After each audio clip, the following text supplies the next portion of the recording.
A maré tá secando e eu, tô encalhando, tô ficando pra titia, cara. Seguinte, esse é o espelho primeiramente, esse é o desodorante, esse é o pente, essa é a pasta e a escova que você compra depois, né, amiga?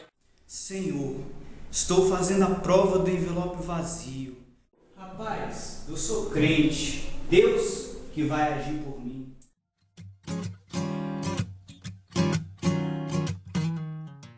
Pois teu é o reino, o poder e a glória para sempre. Amém. Vocês têm noção do tempo que vocês gastaram orando?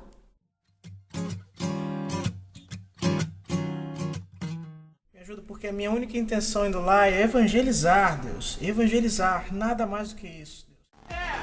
Um gole tudo bem, né?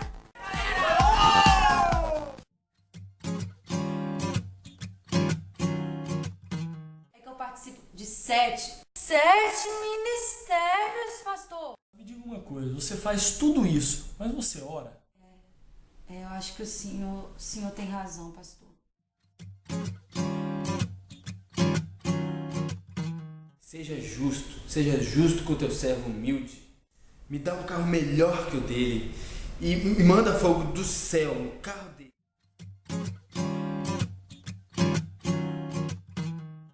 Por favor, faça que não aconteça comigo igual acontece nos filmes, eles voltarem do nada, assim, antes da hora. E você? Eu sou o ex-namorado da sua filha. Prazer e tchau. Ex-amor? Mocinha, vamos lá pro seu quarto que a gente vai ter...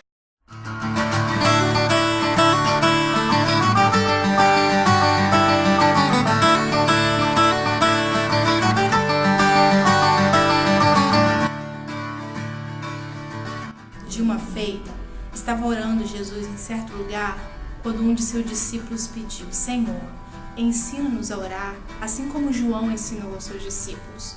Lucas 11. Aquele que quer seguir realmente a Deus sabe como a oração é essencial para a vida do discípulo. Só que só alguns oram e quando oram, parece que estão lutando para se expressarem a Deus. Jesus fez o que os seus discípulos pediam. Ele os ensinou a orar, tanto pelas suas palavras quanto pelas suas experiências. E ele fez isso frequentemente, fervorosamente e com grande fé naquele que ouvia aquelas orações. Pela sua experiência de vida, ele nos ensinou e continua nos ensinando a orar. A resposta imediata de Jesus aos discípulos é encontrada em Lucas 11, 2 ao 4. Ele nos ensinou: quando orares, dizei: Pai nosso que estás no céu, santificado seja o teu nome, venha a nós o teu reino, seja feita a tua vontade, assim na terra como no céu. O pão nosso de cada dia nos dai hoje. Perdoai as nossas ofensas, assim como nós perdoamos a quem nos ofende, e não nos deixes cair em tentação. Nem nessa oração, nem na semelhante encontrada em Mateus 6, de 9 a 13, são destinadas à repetição palavra por palavra. Jesus queria que a gente aprendesse como orar e não que a gente memorizasse ou recitasse, de modo que a gente soubesse o que incluir nas nossas orações. Devemos santificar e glorificar o nome de Deus. Pai, santificado seja o teu nome. Devemos buscar a vontade de Deus. Venha o teu reino. A oração não é instrumento para manipular Deus, para que faça a nossa própria vontade. Jesus colocou a vontade do Pai acima de seus próprios interesses. Quando vemos oração como nada mais do que uma oportunidade de fazermos pedidos a Deus, colocamos a vontade de servo indevidamente acima da vontade do Senhor. Devemos reconhecer a nossa dependência de Deus para as necessidades físicas. O pão nosso de cada dia nos dá hoje. Essa não é uma exigência de abundância ou de riqueza. Jesus, ele não ensinou para os discípulos a noção materialista de que a gente pode chegar para Deus e nas nossas orações pedir o que quiser, exigir o que quiser dele. Jesus, ele ensinou a dependência de Deus para as necessidades básicas. Isso sim é a dependência de Deus. Precisamos do perdão e do reconhecimento da nossa culpa. Só Deus pode nos perdoar e depois nós também precisamos perdoar. Quem não perdoa também não têm o perdão de Deus. Precisamos do auxílio de Deus para que não pequemos. Deus não é um guarda-livros registrando os pecados cometidos e apagando-os depois. Ele pode nos ajudar a derrotar o inimigo. Pouco é registrado nas palavras específicas com que Jesus orou. Podemos observar muito simplesmente quando, onde e por que Jesus orou. Ele orou momentos antes de grandes provações. Ele orou momentos antes de grandes decisões. Ele orou antes de grandes obras e ele orou quando a sua obra terminou. Ele frequentemente procurou um lugar e uma hora livre, sem interrupções, para falar com seu Pai em oração.